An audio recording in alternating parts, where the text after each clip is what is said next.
Salam. Bugün tərtib etdiyim MIG sertifikasiya tipli bir sualın izahını verəcəm.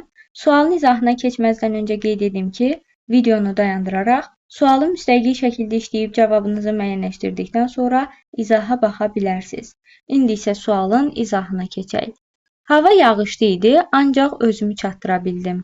Cümləsinin təhlili ilə bağlı cədvəldəki uyğunsuzluqları müəyyən edin. Uyğunsuzluq istənildiyi üçün doğrudur xanasında ya yanlış ya da ehtimal fikri, yanlışdır xanasında ya doğru ya da ehtimal fikri, ehtimaldır xanasında isə ya doğru ya da yanlış fikirləri seçməliyik.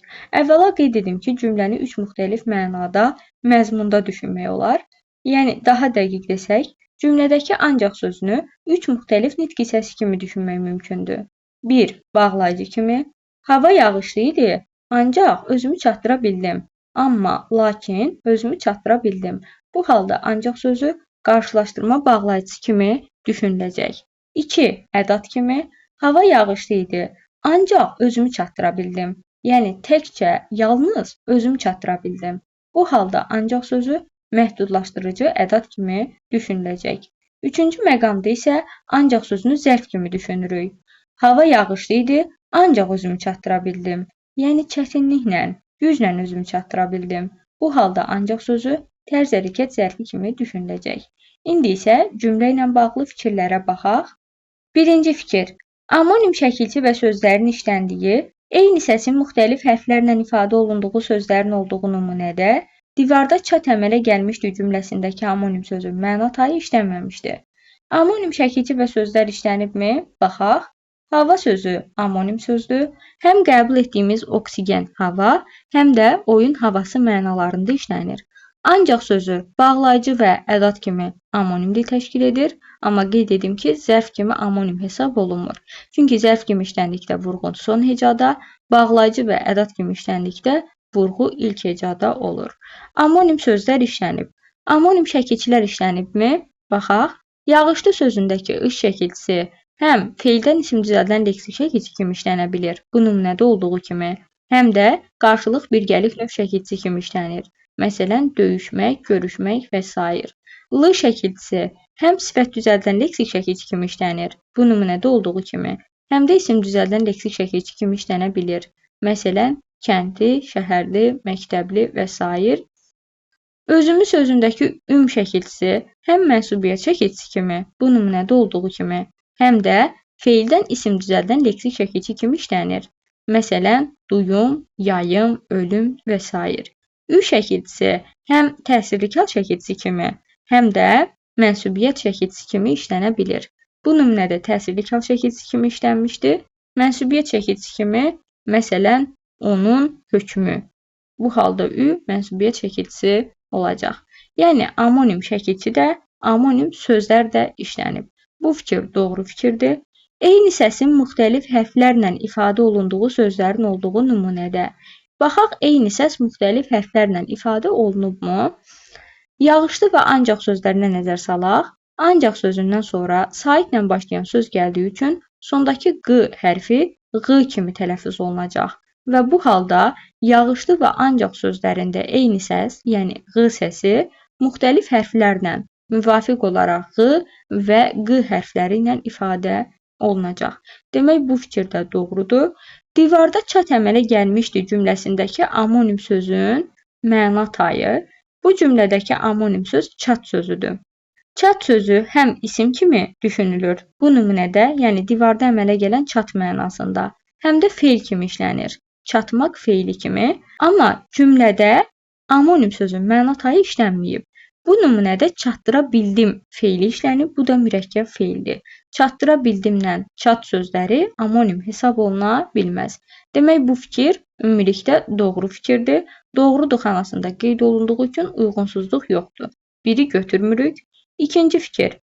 Cümlə ikinci tərkib hissəsinin sintaktik təhlili iki cür düşünülən qarşılaşdırma məna əlaqəli tabisiz mürəkkəb cümlədir. Bu cümlə ümumilikdə tabisiz mürəkkəb cümlədir. Cümlənin ikinci tərkib hissəsi ancaq özümü çatdıra bildim cümləsidir. Bu cümləni iki müxtəlif formada sintaktik təhlil etmək olar. Ancaq sözünü bağlayıcı və ədat kimi düşünsək, sintaktik təhlilə cəlb olunmayacaq. Özümü sözü tamamlıq, çatdıra bildim isə xəbər vəzifəsində işlənəcək. Ancaq sözünü zərf kimi düşünsək, ancaq sözü ayrıca tərz hərəkət zərfliyi, özümü tamamlıq, çatdıra bildim xəbər olacaq. Yəni cümləni iki müxtəlif formada sintaktik təhlil etmək olur. 1. Tamamlıq xəbər, 2. Zərflik tamamlıq xəbər sxeminə uyğun olacaq. Bu fikir doğrudur. Qarşılaşdırma məna əlaqəli tabisiz mürəkkəb cümlədir deyə qeyd olunub. Əgər ancaq sözünü qarşılaşdırma bağlayıcısı kimi düşünsək, bəli, cümlə qarşılaşdırma əlaqəli tabisiz mürəkkəb cümlə olacaq. Amma cümlədəki ancaq sözünü ədat və zərf kimi düşünsək, o halda cümlə qarşılaşdırma əlaqəli tabisiz mürəkkəb cümlə olmayacaq. Hava yağışlı idi, ancaq özümü çatdıra bildim. Təkcə özümü çatdıra bildim. Ona görə də ancaq özümü çatdıra bildim. Ancaq özümü çatdıra bilməyimin səbəbi nədir? Havanın yağışlı olması. Havanın yağışlı olmasının nəticəsi nə olur? Mən ancaq özümü çatdıra bilmişəm. Digərlərini çatdıra bilməmişəm. Yəni bu halda cümlə səbəb-nəticə məna-əlaqəli tabisiz mürəkkəb cümlə kimi düşünüləcək. Deməli, bu cümləni qarşılaşdırma əlaqəli tabisiz mürəkkəb cümlə kimi düşünmək də olar, düşünməmək də olar. Bu fikir ehtimal fikirdir. Doğrudur xanasında qeyd olunduğu üçün uyğunsuzdur. 2-ni götürürük. Yanlışdır xanasına baxaq. Cümlədə istənilən halda leksik mənalı sözlərin sayını və sözlərdəki vurğunun yerini dəqiq demək mümkündür. Eyni nitq hissəsinə də rast gəlinmir. Cümlədə eyni nitq hissəsinə rast gəlinmir, doğrudur. Hava isim, yağışlı sifət, ancaq bağlayıcı ədat yaxud zərf, özümü əvəzlik, çatdıra bildim feil olacaq. Amma cümlədə istənilən halda leksik mənalı sözlərin sayını dəqiq deyə bilmirik. Çünki ancaq sözünü zərf kimi düşünsək, leksik mənalı sözlərin sayı artacaq. Ədat və bağlayıcı kimi düşünsək, leksik mənalı sözlərin sayı azalacaq. Vurğunu yerini də dəqiq demək mümkün deyil. Çünki zərf kimi işləndikdə vurğu son hecada, bağlayıcı və ədat kimi işləndikdə vurğu ilk hecada olur. Demək, bu fikir yanlış fikirdir. Yanlışdır xanasında qeyd olunduğu üçün uyğunsuzluq yoxdur. 3-ü götürmürük. 4-cü fikir. Tabisiz mürəkkəb cümlənin tərkib hissələri bağlayıcı ilə əlaqələnməmişdir. Bu cümlədə tabisiz mürəkkəb cümlənin tərkib hissələrinin bağlayıcı ilə əlaqələndiyini düşünə də bilərik, düşünməyə də bilərik. Əgər ancaq qarşılaşdırma bağlayıcısı olsa, bu cümlənin tərkib hissələri qarşılaşdırma bağlayıcısı ilə əlaqələnəcək. Əgər cümlədə ancaq sözü ədat və zərf kimi düşünülsə, o halda cümlənin tərkib hissələri intonasiya ilə əlaqələnəcək. Yəni bu fikir də ehtimal fikirdir. Yanlışdır xanasında qeyd olunduğu üçün uyğunsuzdur.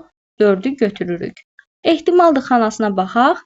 Səbəb-nəticə məna əlaqəli tabisiz mürəkkəb cümlədir.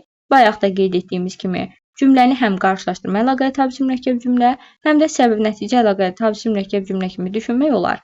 Yəni bu fikir ehtimal fikirdir. Səbəb-nəticə əlaqəli tabisiz mürəkkəb cümlə kimi düşünə də bilərik, düşünməyə də bilərik. Ona görə burada uyğunsuzluq yoxdur. 6-cı fikir. Quruluşca sadə olan sözlərdən biri iki müxtəlif nitq hissəsi kimi düşünülür. Burada ancaq sözü nəzərdə tutulur. Ancaq sözü iki müxtəlif nitq hissəsi kimi yox, üç müxtəlif nitq hissəsi kimi. Yəni bayaq da qeyd elədik. Həm bağlayıcı, həm ədat, həm də zərf kimi düşünülür. Bu fikir yanlış fikirdir. Ehtimaldır xanasında qeyd olunduğu üçün uyğunsuzdur. 6-nı götürürük. Demək, testimizin düzgün cavab variantı 2, 4, 6, yəni B variantı olacaq.